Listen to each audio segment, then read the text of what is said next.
Doctor ইউনূসের সাথে selfie তোলার জন্য সিরিয়ালে দাঁড়ায় থাকে, এটা মনে হয় তাদের জানা নাই। কথা বলেন ঠিক না? দেবেন আবার প্রত্যাহার করলে না দেবো আসো, হোটেল ভাড়া দেবেন, এখন বলে যে আপেটা খেয়ে কোন রকম বেঁচে আছে, অর্ধেকটা ডিমের পুরোটা দিয়ে কোন রকম, দাদা যা খেলুম না, অর্ধেকটা ডিমের পুরোটা দিয়ে একদম পেট পুরে খেলুন। কতটা ডিমের? অর্ধেকটা ডিমের পুরোটা দিয়ে। এরা এমন যা, তারা বলে আমাদেরকে না গেলে তারা নাকি চলতে পারবে, এখন শুধু হাহাকার কান্নাকাটি। আবার আমাদের দেশে চক্রান্ত করে, তাদের সাথে মিলে আমেরিকার ডোনাল্ড ট্রাম্পের কাছে তারা আবার বিচার দেয়, চিঠি দিচ্ছে আমাদের বাংলাদেশের জমিনে আমাদের হিন্দু ভাইদের উপরে চরম জুলুম নির্যাতন চলে, আপনারা বাঁচান, আপনারা বাঁচান। ট্রাম্প যে তাদের একটা আব্বা আছে প্রথম জানলাম। এতদিন আমরা বলে গেছি আমাদের ফ্যাসিস্টের আব্বা তারা, এখন আব্বাদেরও আব্বা আছে সেটা আমরা প্রথম জানলাম। কিন্তু এটা তারা জানে না, ওই আব্বারাও যে আবার ডক্টর ইউনূসের সাথে সেলফি তোলার জন্য সিরিয়ালে দাঁড়ায় থাকে, এটা মনে হয় তাদের জানা নাই। কথা বলেন ঠিক না? তবে আশার দিক হলো ভাইরা আমার, এই কোরআন সাক্ষী, আমরা ডক্টর ইউনূসের উপর নির্ভরশীল নয়, আমরা আসিফ নজরুলের উপর নির্ভরশীল নয়, আমরা হাসনাত আব্দুল্লাহদের উপর নির্ভরশীল নয়, আমরা ইউনূস নয়, আমরা ভরসা করব একজনের উপরে, তিনি কে? আল্লাহই আমাদের জন্য যথেষ্ট। টেনশন করার কোনো দরকার আছে? আমাদের জীবন চলে গেলে তো আমরা শহীদ, এতে আগের নজরা কোরবানি, আবার বেঁচে গেলে আমরা গাজী। যাদের হারানো তারা হারিয়েছে, তাদের অনেক কিছু হারিয়েছে, সেগুলো আবার পাওয়ারও চেষ্টা করে। হাত বদল হয়েছে না? হাত বদল, হ্যাঁ হাত বদল হয় নাই? বালুঘাট হাত বদল হয় নাই? আমাদের এলাকা হয়েছে, আপনাদের এলাকা হয়েছে কিনা জানি। আমাদের তো দুনিয়ার কোনো আশা আকাঙ্ক্ষা নেই, আমাদের আকাঙ্ক্ষা জান্নাত। কথা বলেন ঠিক না? আল্লাহ রাসূলকে হত্যা করার জন্য তারা সিদ্ধান্ত নিল, আল্লাহ তাআলা জানিয়ে দিলেন আর ঘরে থাকার সুযোগ নাই। তারা চূড়ান্ত সিদ্ধান্ত নিল, আল্লাহও সিদ্ধান্ত নিলেন বেশি দিন বাকি নাই, 10 বছরের ব্যবধানে আপনি মক্কার জমিনে বিজয়ী শক্তি হিসেবে আগমন করে আল্লাহর জমিনে আল্লাহর খেলাফতের রাজত্ব আপনি কায়েম করবেন। জোরে বলি আল্লাহু আকবার। বাংলার জমিনে সেই খেলাফতের রাজত্ব কায়েম হবেই হবে ইনশাআল্লাহ। হবে কি হবে না? হবে আমার ভাইরা। বিশ্বনবীর 1 নম্বর দায়িত্ব ছিল ইয়াতলু আলাইহিম আয়াতিহি, এই কোরআনটাকে তেলাওয়াত করে শোনাবেন। সে রাসূল কোরআন থেকে তেলাওয়াত করেন, তারা শুনে শুনে অটোমেটিক মুসলমান হয়ে যায়। তখন ছিল হজের মৌসুম, তারা নিষেধাজ্ঞা জারি করলো, এই বছর যারা হজ করার জন্য আসবে তাদেরকে ঠেকাইবা, বলবা মোহাম্মদ নামে একটা পাগল আছে, তার ধারে কাছে যেও না। এরা সবাই চিন্তা করলো, একটা পাগল সম্পর্কে শুনলাম, এই ভাই আমার যদি মনে নাও থাকে, হজ যখন শেষ হয়ে যাবে তোমরা আমার একটু মনে করাই দিবে, এই পাগলটাকে না দেখে আমরা মক্কার জমিন থেকে যাব না। চলে বলে সুবহানাল্লাহ। হজ যখন শেষ হয়ে গেল, সবাই মিলে মোহাম্মদ নামে পাগলটাকে খুঁজে, বিশ্বনবীর সাহাবায়ে কেরাম সেখানে দায়িত্ব পালন করে, তোমরা পাগলটাকে দেখতে চাও, আসো, এই পাগলটাকে দেখতে হলে আমাদের সাথে আসো। একজন একজন করে বিশ্বনবীর ঘরের ভিতরে ঢোকে, এক দরজা দিয়ে তারা কাফের হয়ে ঢুকলো, আর একটা দরজা দিয়ে তারা মুসলমান হয়ে বেরিয়ে যায়।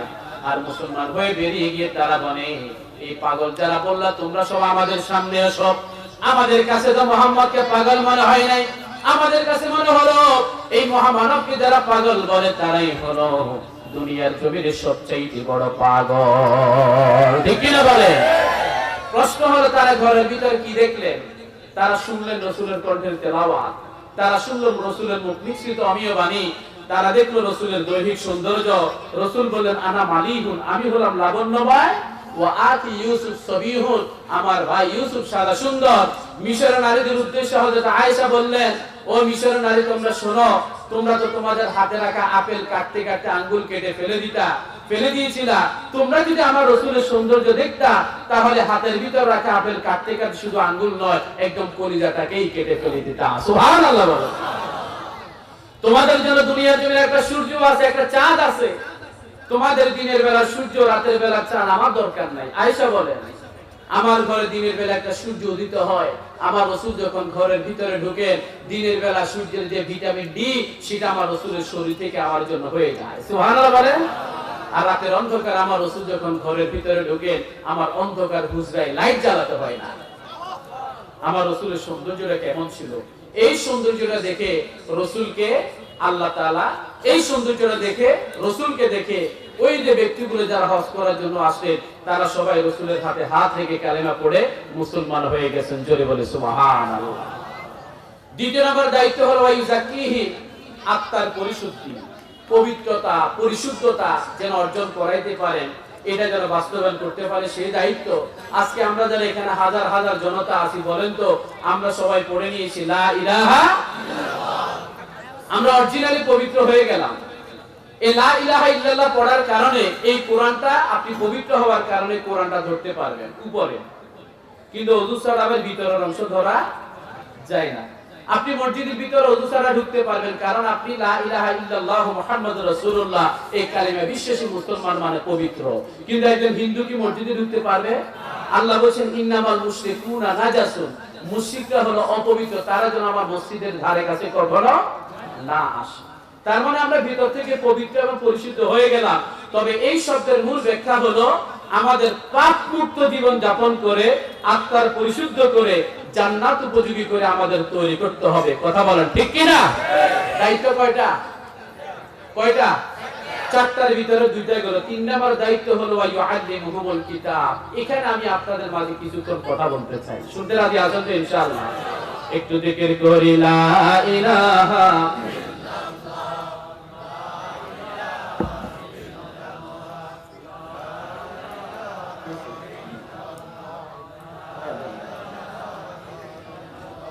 লা ইলাহা। এতগুলো মানুষ আওয়াজ তো কম, জিকির করি লা ইলাহা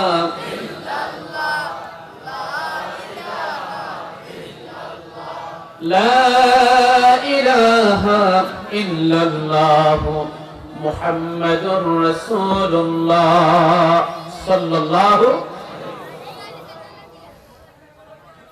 3 নম্বর দায়িত্ব হলো ওয়াইউআল্লিমুহুমুল কিতাব, এই কোরআনটাকে তালিম দেবেন। কি দেবেন? মসজিদে তালিম দেয়া হয়, মক্তবে তালিম দেয়া হয়, দ্বীনি মাদ্রাসায় এখন আমরা তালিম দিচ্ছি। কথা বলেন ঠিক কি না?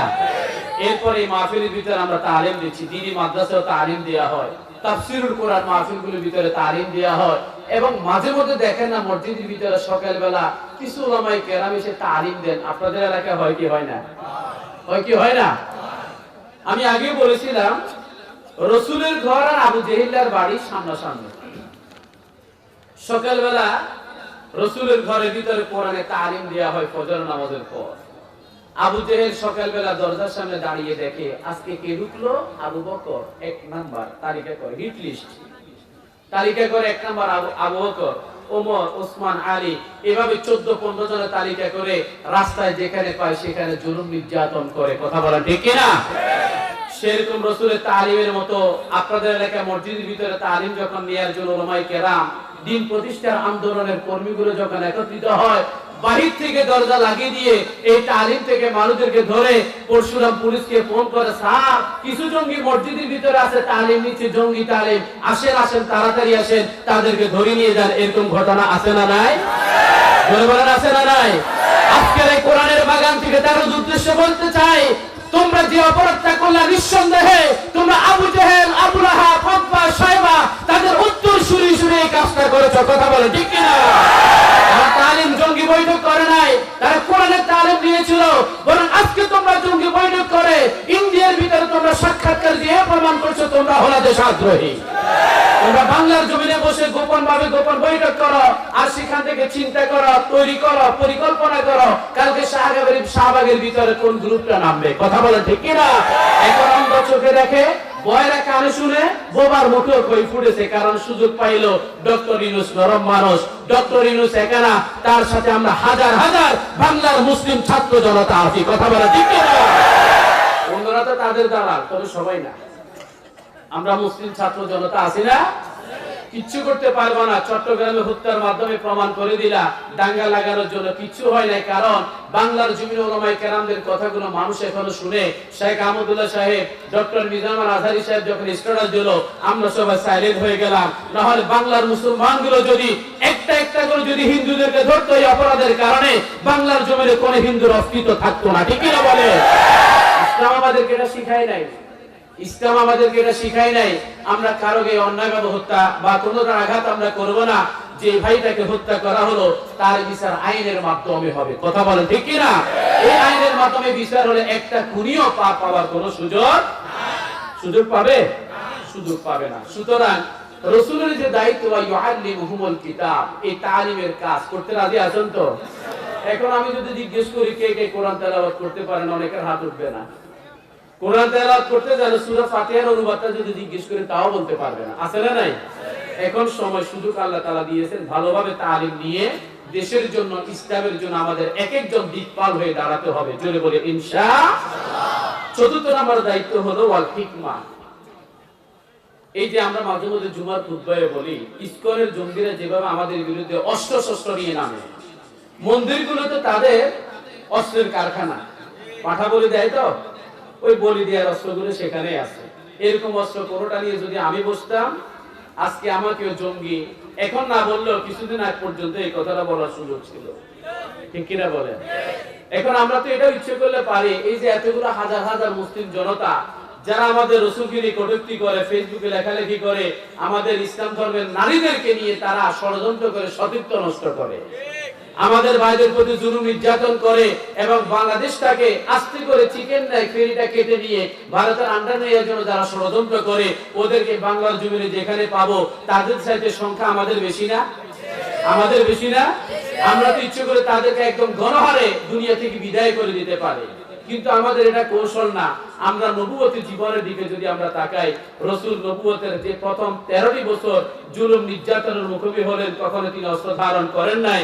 অস্ত্র ধারণ তখনই করলেন, মুখোমুখি হলেন, যখন মক্কার কাফের মুশরিকগুলো মদিনার উদ্দেশ্যে আগমন করে যখন মুসলমানদের হত্যা করার জন্য সিদ্ধান্ত নিল, রাসূল তখন প্রতিহত করলেন। সেরকম আমাদেরকে আক্রমণ করার কেউ যদি প্রতিহত করে, তাহলে আমরা কখনো ভারতের দালাল হব না, বরং আমরা দেশমাতৃকের সেবায় ভারতীয়দের বিরুদ্ধে, রাজাকারদের বিরুদ্ধে আমরা তখন দাঁড়িয়ে যাব। কথা বলেন ঠিক না? আমি ওই দিন আমাদের মসজিদে বলেছি, ভাই, ওই দিন আমাদের মসজিদে বলেছি যে আমাদের মুক্তিযোদ্ধারা আছে, এই আসছে